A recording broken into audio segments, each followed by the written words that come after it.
Hey everyone, I'm Gustavo, and welcome to one more seminar from our Understanding Deep Learning seminar series. Today we're very happy to have Professor Gergely from the Pompeu Fabra University in Barcelona. He's interested in theoretical aspects of decision-making, mainly working on online optimization, mandate problems, and reinforcement learning theory. Today he'll talk about his work entitled Information-Theoretic Generalization Bounds for Stochastic Gradient Descent. I'd like to thank everybody for coming to the talk, and have a great talk, everybody. All right, thanks very much. Thanks for the introduction, and thanks for the invitation, Gustavo, Joao, and Joao. So let me try to share my screen. Oh, okay, it's happening. Awesome. All right. Okay. So yeah, welcome everybody, and yeah, thanks again to the organizers. I'm really impressed by this initiative that these students managed to pull together. I think it's really awesome that in this day and age it's possible to have like such an impressive lineup of speakers lined up just using this kind of grassroots approach that these guys are following without basically any support for anybody. I really find it impressive, and I really find it very useful for the community and everybody. So I really want to commend them for doing this and thank them for inviting me and kind of well, ruining the quality of these seminar series because I really have to start with a bit of a disclaimer here that even though this talk is about something that is very relevant to deep learning and deep learning theory. In particular, it's about generalization guarantees for stochastic gradient descent, which is pretty much the most important algorithm in all of machine learning. I have to say that that actually I myself, I'm really not familiar at all with deep learning theory, or I'm of course familiar with the deep learning literature. I go to these conferences all the time. I hear the same talks as you guys do, but maybe I don't dig as deep as some others. So I'm pretty sure that that most of you understand deep learning a lot better than I do, because my specialty is really in reinforcement learning, online learning, and other fields of learning theory. And then I just stumbled into this.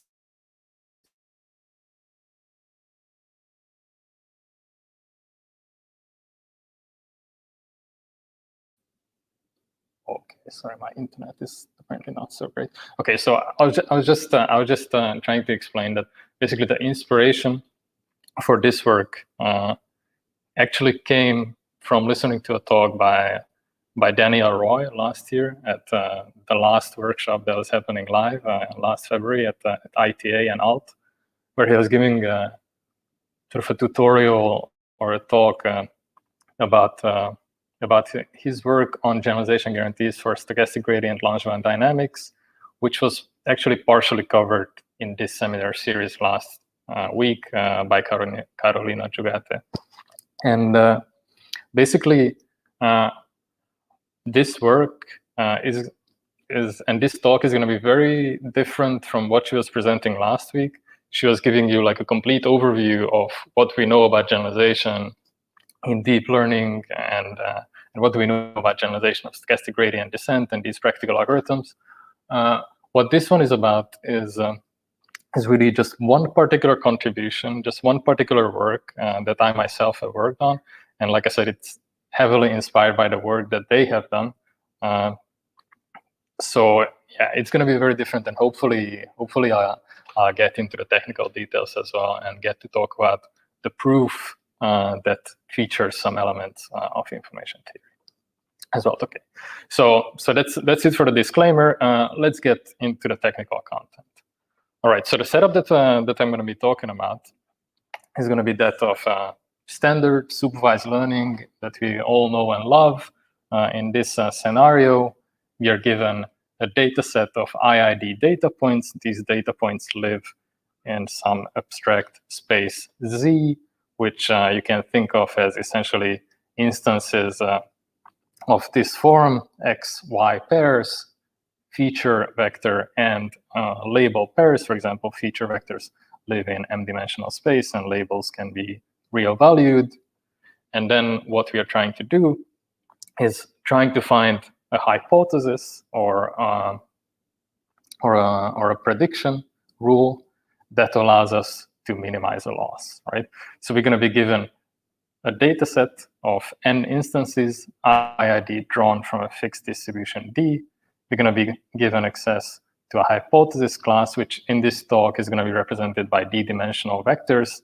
You just need to think of this as neural network weights, especially in this seminar series. So D is going to be really just, well, the number of weights that you can tune. And then the loss function that you're going to try to minimize is going to be simply represented as a mapping from hypothesis or parameter vectors and data points to real numbers. For example, one thing that you can think about is just minimizing the squared loss, right? Where this fw of x would be the prediction of my neural network with weights w evaluated on input x. And this is going to be compared to the label y, which can be a real number. And for example, we can look at the squared loss here. But of course, you can think of many other things as well, like minimizing the logistic loss if you're doing classification, hinge loss, cross entropy, whatever your favorite loss, just think about it here, right? So this is going to be, well, and basically from our perspective, what's going to be interesting is, well, how the loss behaves as a function of W. All right, okay, so these are the basic elements: data, hypothesis, loss function, and we're going to be interested in learning algorithms that take data sets of n points and map these data sets to a parameter vector W, and the output of this algorithm is really just going to be denoted as capital W, right? So the learning algorithm takes as input S of n, this n-dimensional, this data set of n points, and just produce a hypothesis W, a parameter vector W. And goal, so, well, we approach from the perspective of theory, and what we are trying to do is understand when a given algorithm A is going to produce a hypothesis W that has small risk. We just want to understand the conditions under which this happens. We are really not interested in developing new algorithms, right? There are many, many people that are working on that. I guess that is receiving a lot of attention. A lot of people are talking about designing better architectures, better training procedures, and so on. What we are really interested in is just analyzing fixed algorithms and understanding under what conditions do they perform well. All right, so a particularly important concept for this talk is going to be that of risk.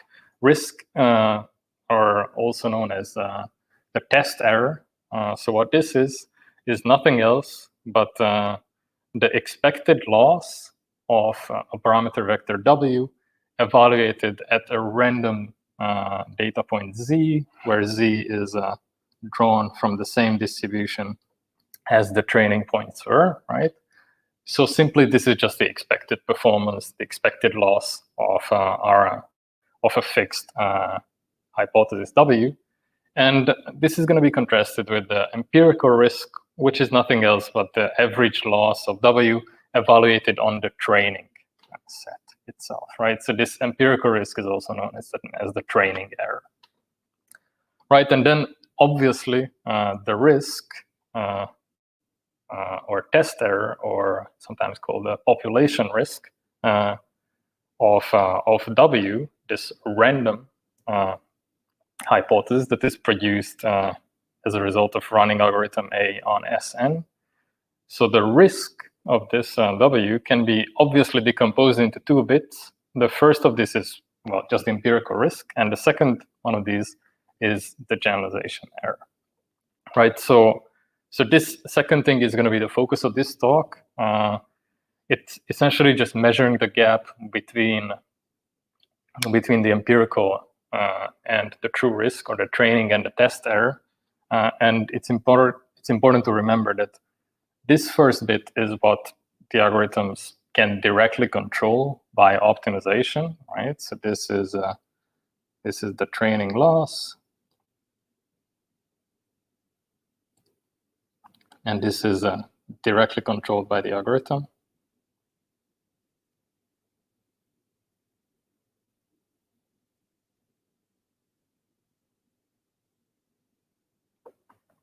And the second bit, this generalization error, that is controlled less implicitly, and in particular the challenge here is that it features a quantity, which is the risk, which is not observable, and it cannot be easily evaluated without doing nasty things. All right, so understanding how this generalization error behaves is very challenging in general. All right, and obviously one thing that is easy to see, that as long as I'm considering fixed W's, fixed hypothesis, the expected generalization error for a fixed hypothesis W is 0. But of course, the challenge is that we are considering random W's that are dependent on the training set, and this no longer holds for such W's. And to remind us that we are talking about random variables, I'm using capital letters to denote those. All right, so these are all the obvious foundational things that need to be mentioned. So there are many, many different approaches out there in the learning theory literature about controlling the generalization error. One of the most basic ones, or maybe I would say one of the most fundamental ones that has been considered for a very long time now, is that of studying uniform convergence of the empirical risk, or considering the empirical process indexed by W, which is nothing else but evaluating the generalization error, the gap between the training and the test loss, for every single W, and then taking the supreme of this and trying to control this uniform, right? So uniform convergence means like trying to show the uniform convergence of the risk means trying to show that the supremum of these random variables, you can see that this is a collection of random variables, which is called an empirical process. This is controlled uniformly by some epsilon that depends, well, I suppose, on the hypothesis space, on the data distribution, and the size of the data set, and I suppose some failure parameter delta. Right, so this is one approach to show that, well, in order to deal with the randomness of capital W, the output of the algorithm, let's just say that we can control uniformly these errors, and as a result, we're going to take care of all the events that can ever happen. So even within this family of uniform convergence guarantees, there are different things that you can think about, like the simplest measure of complexity that is relevant here is the VC dimension of the hypothesis class that is completely agnostic to the distribution of the data, and it is simply just a measure of complexity for the hypothesis class W, right? So like the kind of outputs that your algorithm can ever produce. But there are some distribution-dependent measures of complexity as well, which are more suitable for most applications, that also depend on properties of the data distribution. Such examples are the Rademacher complexity, the Gaussian complexity, or for example, guarantees that depend on certain margin conditions on the data. But so these are all very nice and successful, and they have beautiful theory, and many beautiful results came out of research looking into these quantities. But eventually, it seems that they may not really be sufficient to understand what is going on in modern machine learning. And in particular, it seems that we really need to find algorithm-dependent measures of complexity and algorithm-dependent guarantees on the generalization error that do not only depend on the structure of the hypothesis space and the distribution of the data, but also on what the algorithm does on the data, right? So this is the third component that is missing from uniform convergence type guarantees. And such algorithm-dependent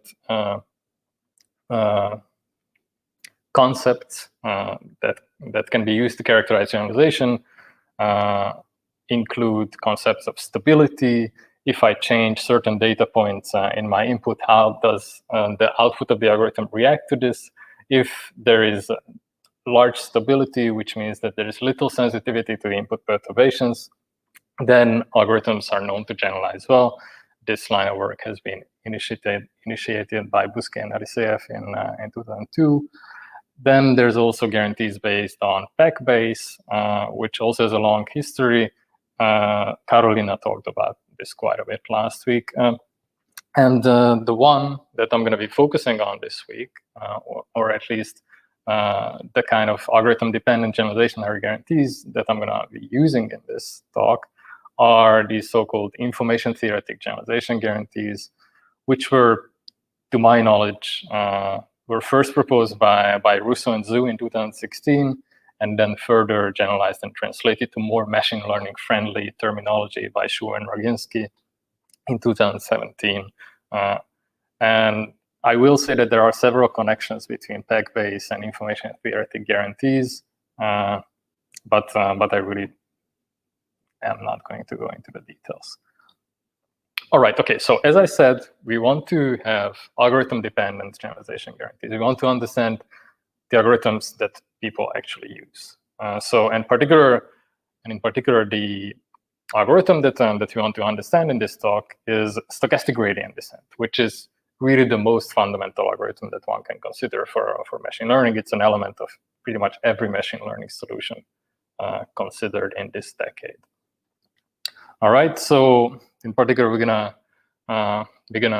make this assumption that the loss function is differentiable with respect to W, and its gradient evaluated at W and a data point Z is going to be denoted as G of W and Z. Of course, this condition can be relaxed appropriately. And with this notation, this algorithm, stochastic gradient descent, can be explained as follows. It's going to take as input the data set and the sequence of step sizes. So I'm going to consider a simple version of SGD that uses a fixed step size schedule. The algorithm is going to be initialized by choosing the initial iterate W0 arbitrarily, following some fixed, maybe randomized rule. And then it is going to iterate, then it is going to update this parameter vector in an iterative fashion. What is going to happen that in each round, we are going to take a sample index, right? We're going to sample a data point from the data set. So this IT is going to be chosen somehow from the n data points. And then we're going to evaluate the gradient on this data point. We're going to evaluate the gradient of WT on this particular data point, and then we're going to update our parameters using this very simple rule, right? We're just simply going to subtract the gradient. We're going to move the parameter vector in the direction of the negative gradient. And then after all these iterations are done, we do like capital T iterations, which may or may not depend on the number of data points that we have. You're simply going to output the final iterate. Again, this is like a very specific choice. You can do other things like averaged iterates, like theorists do, or just, well, just output the best one maybe that you ever had. But let's just say that, okay, we do this. We output the final one. All right, okay, so getting back to this risk decomposition, the risk of SGD can be written, again, in a rather trivial way. We want to make sure that this is small, right? We want to make sure that the population risk is good. The only thing that we can control, once again, is the empirical risk. But and actually, SGD is empirically amazingly good at minimizing this. My handwriting is really terrible, I apologize.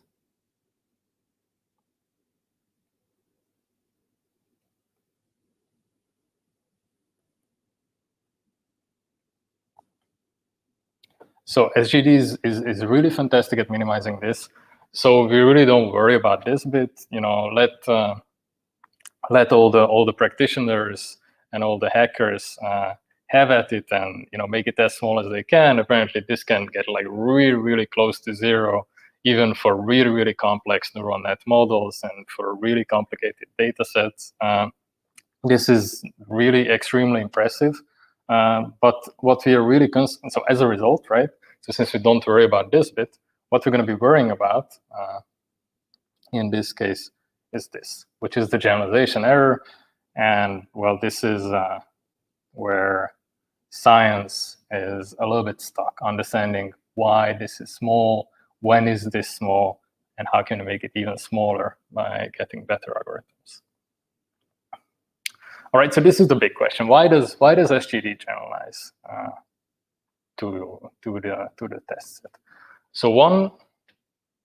So there have been many attempts at trying to understand this. I would say that the most successful, from a theoretical perspective, the most successful line of work was initiated by Hart, Recht, and Singer in 2016, where they argued that stochastic gradient descent exhibits stability. The iterates of this algorithm are stable in the sense that if the learning rates decay fast enough, then the updates of SGD are very resilient to certain perturbations, right? So basically, what they argued is that okay, I don't want to like totally misrepresent it, but if we just run SGD on a data set and track the iterates, and we decay the step sizes appropriately, then if we just randomly change one of the data points along the path, then with a high probability,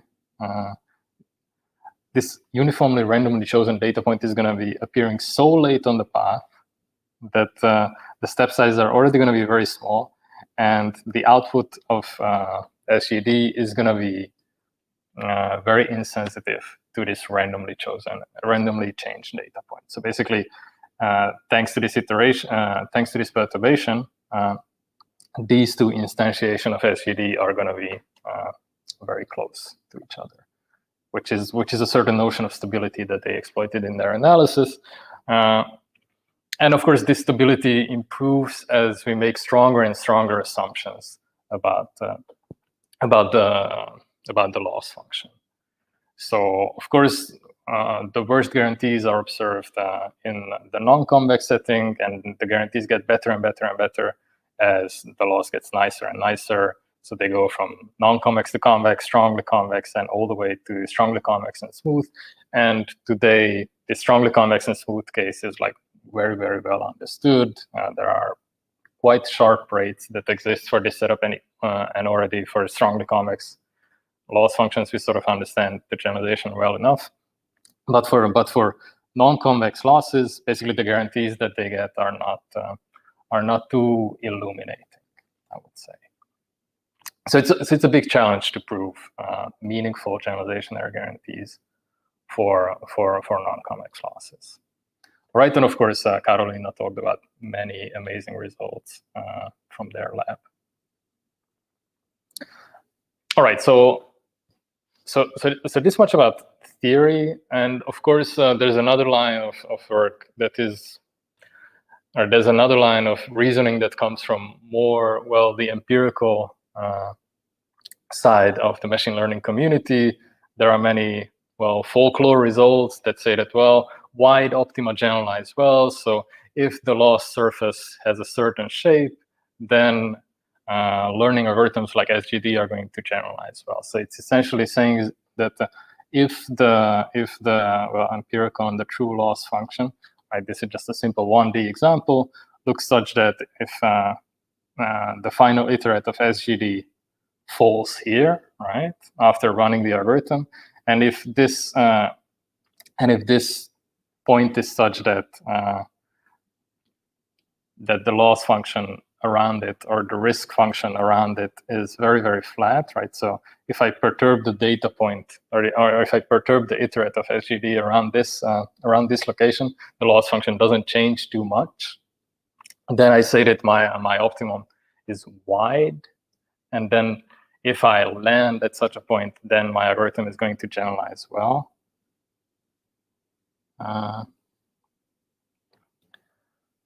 which is a compelling theory, which was first put forward by Hochreiter and Schmidt-Huber in the 90s, and a lot of people have picked up on this recently, arguing that this is a good notion of generalization, and this has been supported by empirical evidence. This has been disproved by empirical evidence.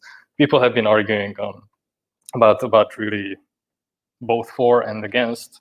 I guess the biggest flaw of this theory about wide optimal generalizing well is that this notion is very sensitive to simple reparametrization of the loss function or of the geometry of the problem. So after reparametrization,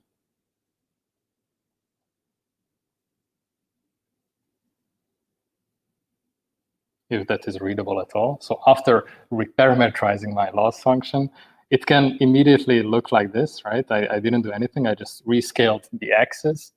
My iterate finally ended up here at the very bottom of this very sharp optimal now.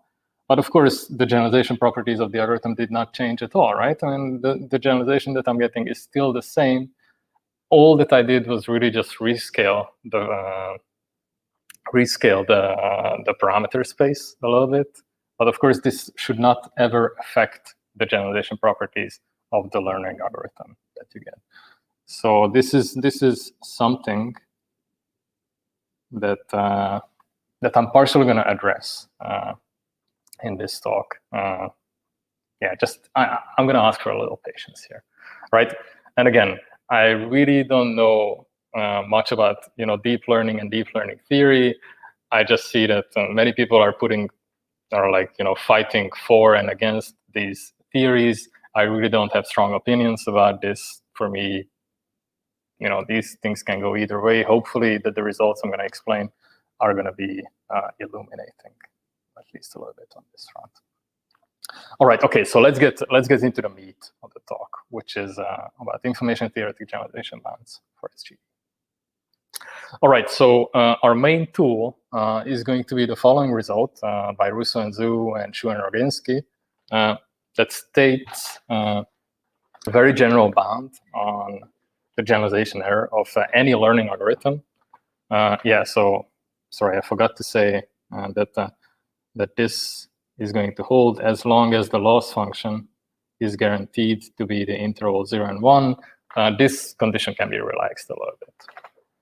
All right, so any algorithm that takes as input a data set S of n, of size n, and produces an output W, is going to satisfy the following property: the generalization error in absolute value of this algorithm, the gap between the training and the test error, is going to be upper bounded as something that decays as 1 over square root of n, which is often the right statistical rate of decay with the sample size,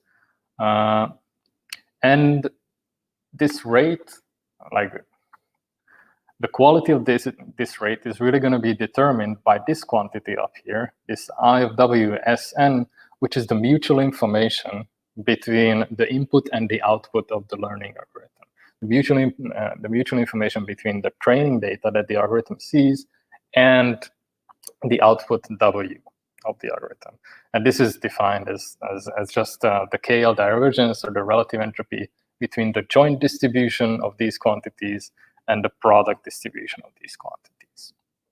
All right, so basically what this mutual information tries to capture is how many bits does the learning algorithm leak into the output, right? So how much info makes its way to the output of the learning algorithm from its input on expectation with respect to the data set. All right, so basically this measures kind of like how strongly these things depend on each other and how well can I reconstruct my training data from the output of the algorithm, roughly speaking.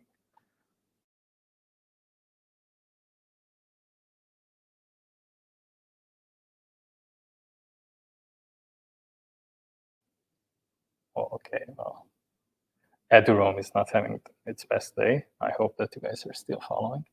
All right, so this is really a great algorithm. This is really a great guarantee because it basically makes no assumptions about the algorithm that you're using. But of course, the price that you pay for this generality is that this bound is often very loose. And in particular, if I want to apply it to stochastic gradient descent, then often I see that this mutual information between the input and the output can be infinite, right? So if my data has a continuous distribution and my W, my output, is a deterministic function of the continuous inputs of this method, and it can take a continuous set of values, then basically these quantities are going to have infinite mutual information. W and S, like the input and the output of this algorithm, are going to be very, very strongly dependent on each other. And then basically these become useless for analyzing deterministic algorithms like stochastic gradient descent. Deterministic, I mean deterministic functions of the data. All right, so this is a big challenge, and it has been addressed by Carolina Giugate was talking about this last week, and also Dan Roy and a number of collaborators and students of them. So basically, their idea was to, well, not directly analyze stochastic gradient descent, but a randomized version of this algorithm. So adjust the algorithm in a way that the mutual information between the output are going to be finite and tractable. So somehow adjust the algorithm to make sure that that this quantity does not blow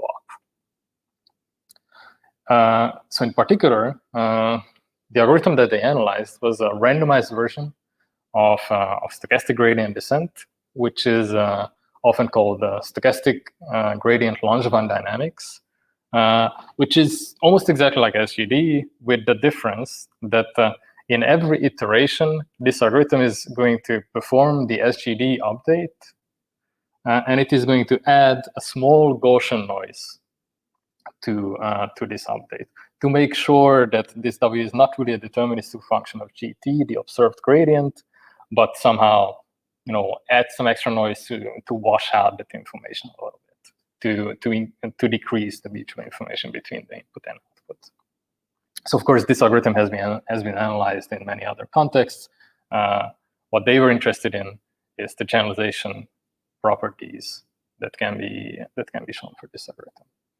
All right. Okay. So of course, this algorithm comes with tuning parameters. Now I not only have to tune the step sizes, but also the variance of this noise that I add, which is going to be denoted by sigma t, right? So in every round I'm going to be sampling Gaussian noise with variance sigma t squared, let's say isotropic, and I'm going to add these to my updates.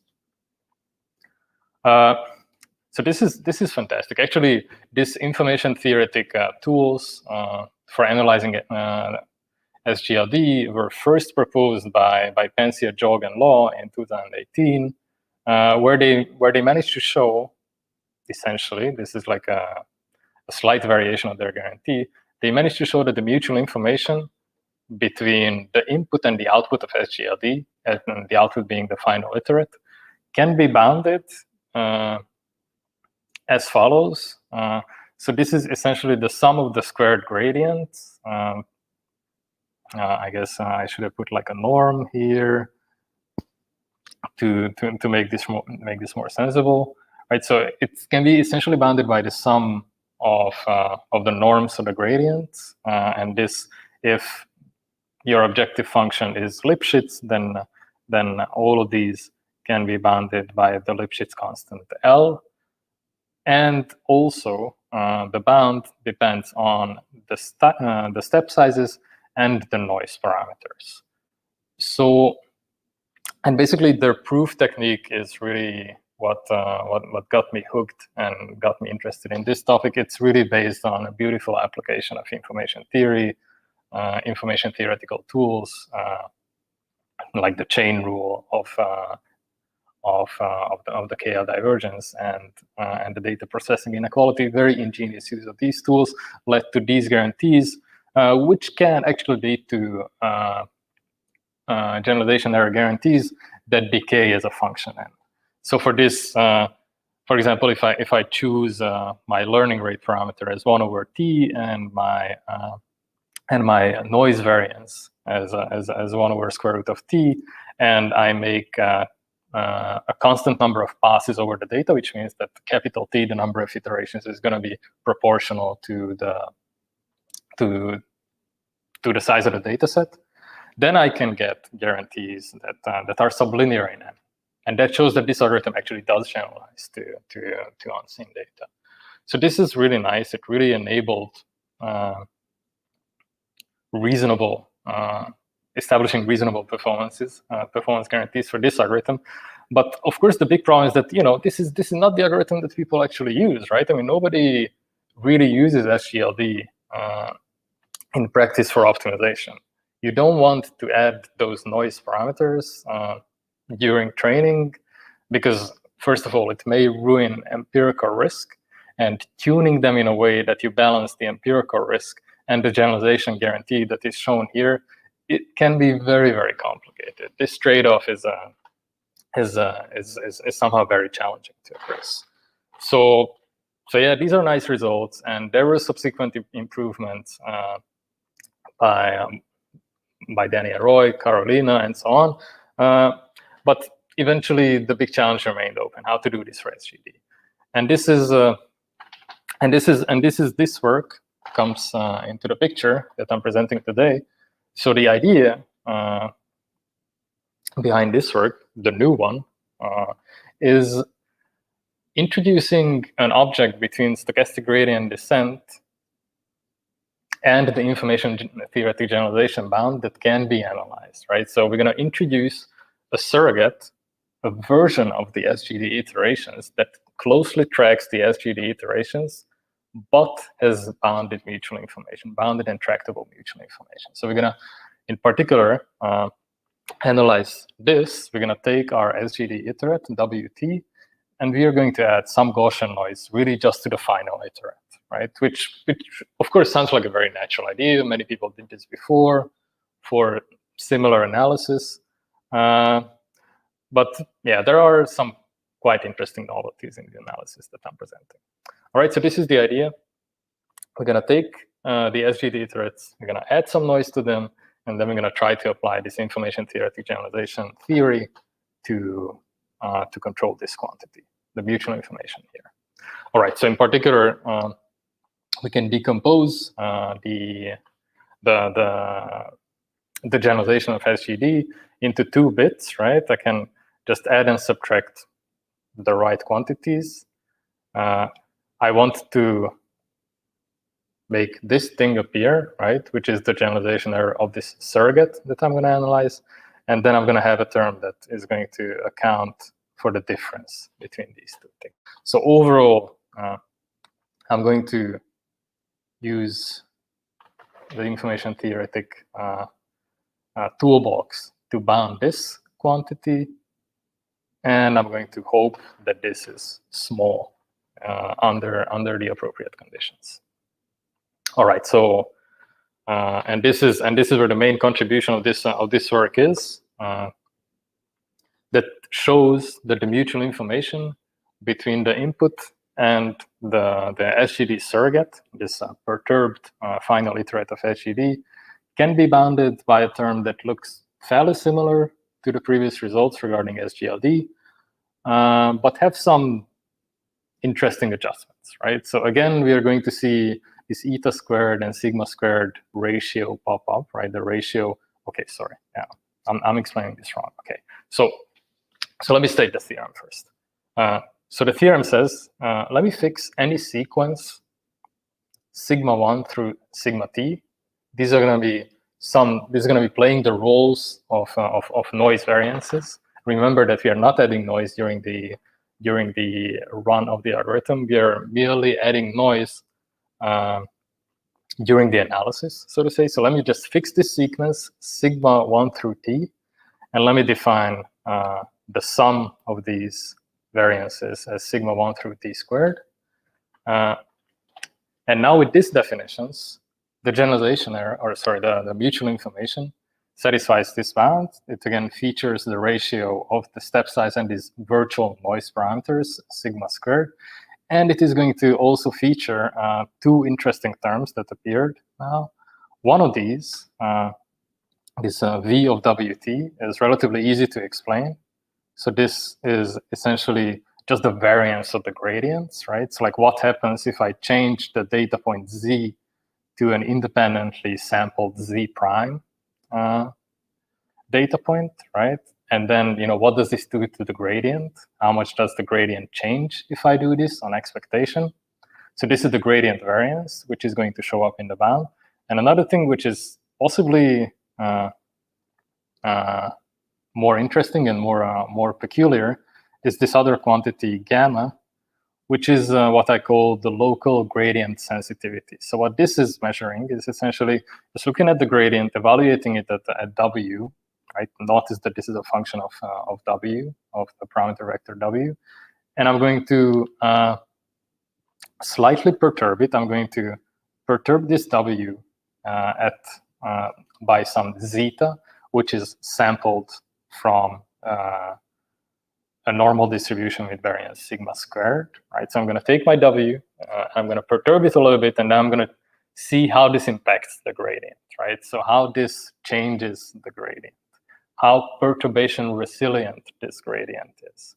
So basically, if I move around a little bit around my data point, around my SGD iterate, how much is this going to impact the gradient in terms of this squared 2 norm? All right, so this is the gradient, the local gradient sensitivity, and these are the things that appear in the bound. It's remarkable that these quantities depend on the trajectory of SGD, right? So these are measured along the path of SGD. So if SGD happens to take a path where the gradient variance is small and the local gradient sensitivity is small, then this bound is going to be small. So it is not it does not depend on global properties of the loss function, but rather properties of the algorithm and the loss function.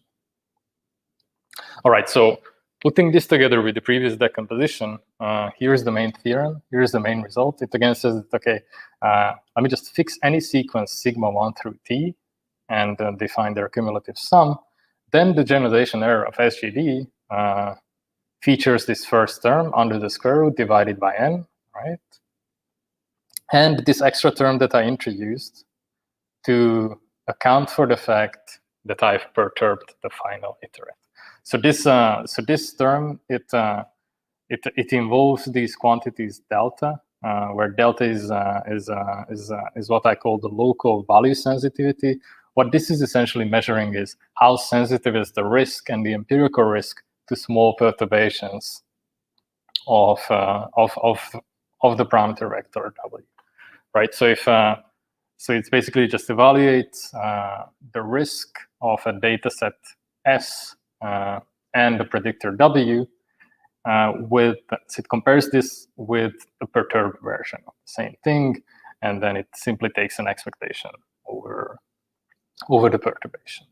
So basically, this second term measures how sensitive the final output of SGD is to perturbations. And hopefully you can see a connection here between this quantity and wide and sharp optima. So I want to stress that the huge advantage over SGLD is that here in these guarantees, the noise is only added during the analysis. So this algorithm, this holds for any choice of noise parameters, sigma. Simultaneously, this bound is satisfied for all of them. And you don't need to commit to these noise parameters when running your algorithm, and it doesn't impact the empirical performance of your algorithm, which is really a fantastic property if you think about it. You don't need to tune this, and all the trade-offs involved in tuning this sigma are simply in the bound, and the bound holds simultaneously for all sigmas. All right, let me say a few words about the analysis idea. So the analysis idea is, as I've probably hinted at it already, is that just take this final perturbation that I add on WT, and then I slice it up into a sequence of perturbations. I just add it one by one along the trajectory, which allows me to write the surrogate iterates, the perturbed SGD iterates, in the following form, in an incremental form. So these W tildes are updated following a rule that's very similar to SGD, with the key difference that the gradients are evaluated at WT, right? Whereas these increments act on WT tilde, right? So this is a rule for the WT tildes, for the perturbed iterates. But importantly, the gradients are still evaluated at the points that SGD sees, the unperturbed one sees. And then it adds the noise here. And this is something that's very easy to verify. It's really just a few lines of calculations that this is what these perturbed iterates look like. And once I write down this iteration, it's fairly straightforward to apply the analysis of Penzias, jog, and law to analyze these this variant of the algorithm. And then, well, the gradient sensitivity, which is really the new term, the main novelty of this work, it appears because of the mismatch between this W, right, and the W tilde that SGLD would evaluate, right? So to account for this mismatch, well, I had to introduce this gradient sensitivity term, which seems to be somehow fundamental and unavoidable in this analysis. All right, so this is really just a high-level idea of the proof. Let me say a few words about how to interpret these quantities, right? So how to interpret this gradient sensitivity, gamma, the gradient variance V, and the value sensitivity delta. So first, this gradient sensitivity, which is probably the most interesting one. So this sort of measures like the spatial sensitivity of the gradients to perturbations, right? So if my gradients are such that they are very consistent spatially, right? If they change very little as I move around, right? So what this is showing is that, well, this is the gradient that I'm getting if I'm evaluating my point, and at that point, and what I'm trying to show here is where the gradients point around that point. So if these are really pointing in the same direction, if there is no spatial variability of the gradients, then this gradient sensitivity is going to be good. If they are roughly pointing in the same direction, which is here in the middle, then this gradient sensitivity is going to be less good. And if the gradients are all over the place, if a small perturbation of W leads to like very crazy variations of the gradients, then this quantity is going to be very large, right? So this is a very simple interpretation, probably overly simplistic, but I'll take it. So as for the gradient variance, I think that this is fairly easy to understand. This is like how much do the gradients change as I play around with the data points. Really, this is just the stochastic variance of the gradients, which is a very natural quantity. Again, if for all data points the gradients are pointing roughly in the same direction as here, then this is going to be good. Whereas if the gradients are all over the place, then this quantity is going to be bad. All right, and finally, this value sensitivity. So this is going to be large when the risk is very sensitive to perturbations around the final output of SGD. Again, so this delta, it really appears around the final output, and we only want this value sensitivity to be small at the final output, not along the trajectory, but at the final output, very important. So if the loss surface is like nice and wide, and if you can afford large perturbations to the output without seeing large variations of the risk, then you're good, right? So this is the case here. Whereas if your loss function is scaled in a way that you have huge variance, or like you have this very sharp kind of geometry, then you're going to have a lot worse delta. And this does provide some kind of a support of the wide optimal generalized well theory, which I think is somewhat interesting, at least. This does provide some kind of like a positive support for this theory, but of course, the big question regarding this, the parametrization sensitivity of this quantity remains. So notice that all of these quantities, this gamma and V and delta, they are all dependent on the parametrization of W, right? So if I apply some linear transformation to my W, then I can move from this case to this case, right? Whereas the dynamics of SGD does not really change, right? So basically, all of these quantities depend on the parametrization, and you can run into a situation in which, well, I don't know, under one parametrization, you see gamma and V is very bad, but delta very good. Or under another parametrization, you're going to see a different trade-off between these parameters. So ideally, you would want to have a generalization measure that is independent of such reparameterizations. And this is something that I've been thinking about, and apparently these guarantees that I presented, they can be generalized in a way that they are insensitive to linear reparameterizations of the space. I cannot really enter into the details here. Basically, really, the bottom line is that the theorem that I stated before, it can be generalized to full covariance matrices, so that I'm not just using diagonal covariance matrices and isotropic perturbations, but general covariance matrices for the perturbations.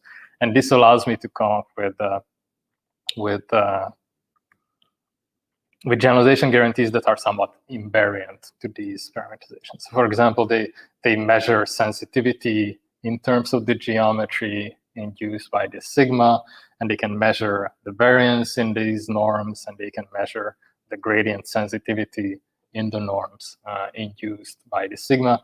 And notice again that this theorem holds for any sequence of covariance matrices, which makes it adaptive to parametrizations.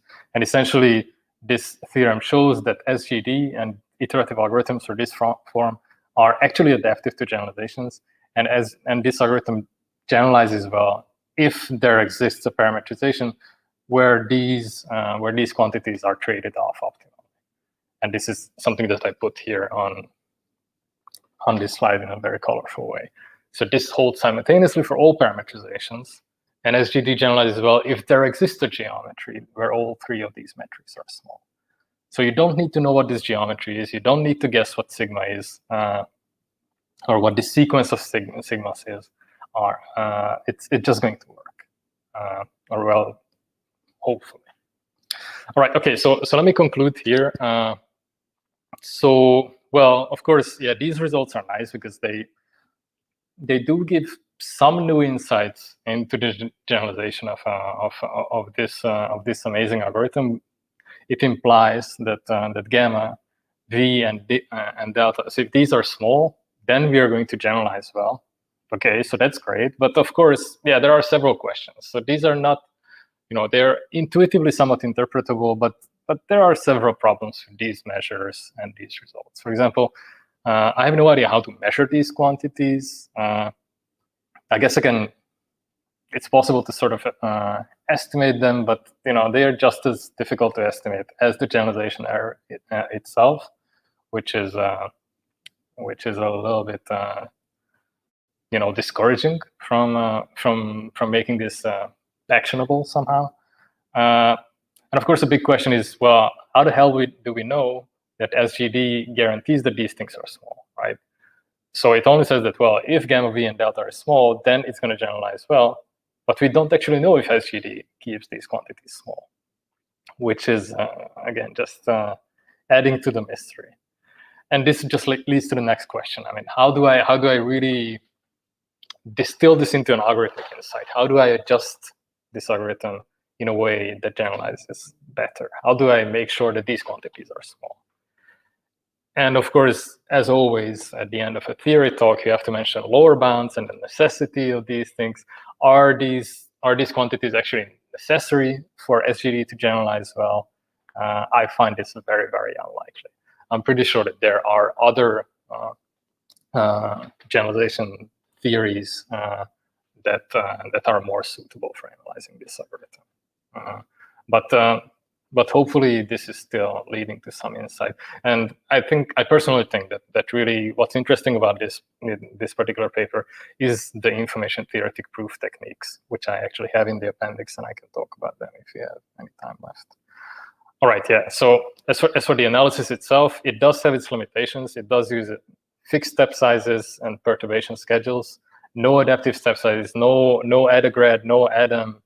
No preconditioning is currently allowed in this analysis. I'm sure that with some more work, this can be done.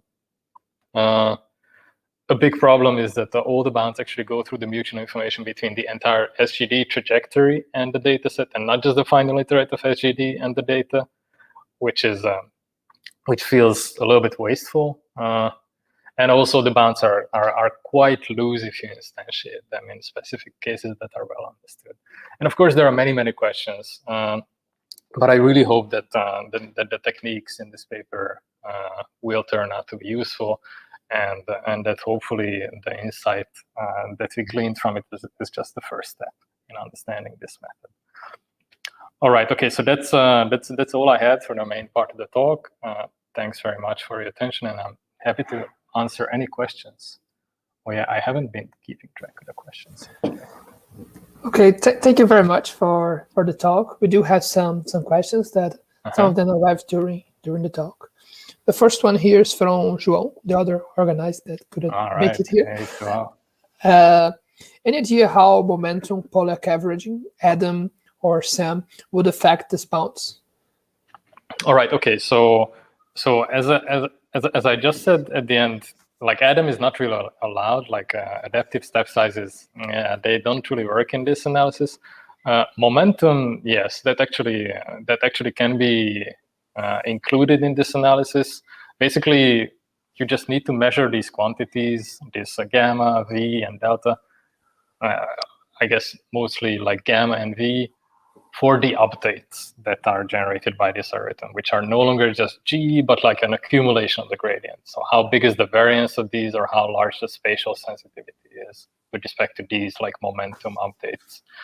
Pollack averaging, so actually Pollack averaging also works because the bounds go through the mutual information of the entire trajectory of SGD, and not just the final iterates. So you are allowed to do like any post-processing on the iterates, and these bounds are still going to hold, which can be seen as an upside, but I see it as a downside actually, because, for example, it shows that averaging does not improve generalization, which is not so great.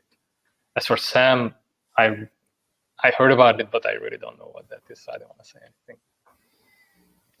Great. I have another one here. Is this result assuming local smoothness? Is the loss assumed to decrease at every iterate? Right, yes, that's a very good question. So another very good question. So yes, actually, you can see this local gradient sensitivity as a form of local smoothness. So you can see that global smoothness implies that this, so if your objective function is sigma smooth, or wait, let me say M smooth, then this term is bounded by M squared times sigma squared, where sigma is the variance of the noise. So global smoothness implies this, but notice that actually these quantities are going to be really evaluated just along the SGD path. So local smoothness is sufficient. But regarding like how the losses are decreasing, no, we are not making any assumptions. No, actually, we are not making any assumptions about the losses besides the fact that they are bound. And the loss is not supposed to be decreasing at any time, which is basically impossible to ensure once you do stochastic updates anyway. Yeah. Great. Let's have our last one here. This one is more of not about the talk, but about the area as a whole. Do you have any book recommendations for someone with computer science and machine learning practice background to get into the learning theory?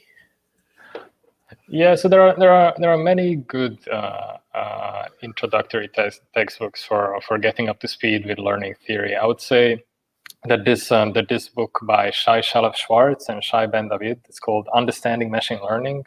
that's a very good textbook, and it's very theory oriented, and they talk a lot about supervised learning theory and all these generalization guarantees. So I think that's a wonderful starting point for sure. But yeah, I mean, I mostly work in like, reinforcement learning and bandits and online learning. So on that front, what I can totally recommend is this Bandit Algorithms book by Csaba Szepesvári and Thor Latimer. That's really truly a wonderful book. I wish that such book existed for every topic in the universe. But Right. Understanding Machine Learning is a very good one. So. Okay. So yeah, I think that's it. I'd like to thank you one more time for getting the time to stay here with us. Pleasure. Okay. All right. So if you have any questions, then you can just write me an email or anything. Okay. Thanks very much for organizing. Thank you. Thanks so much. Bye-bye.